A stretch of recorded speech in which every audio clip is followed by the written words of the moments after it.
মদিনাতে এক মেয়ে চুরিতে ধরা পড়ল। চুরি করলে কি করতে হয়? আস-সারিকু ওয়াস-সারিকাতু ফাকতাউ আইদিয়াহুমা। বাংলাদেশে হাত কাটে? কি করে? জেলে দেয়। আর কি করে?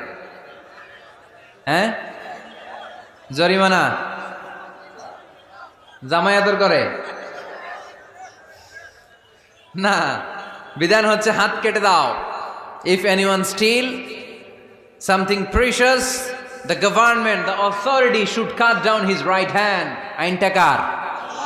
বাংলাদেশে এরকম চোর আছে না নাই? দেশের টাকা পাচার করে আছে না নাই?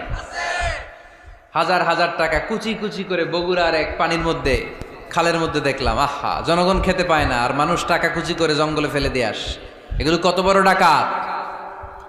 একটা চোর, ওকে ধরে যদি হাত কেটে টেলিভিশনে প্রচার করে দেয়া হতো, 17 কোটি মানুষ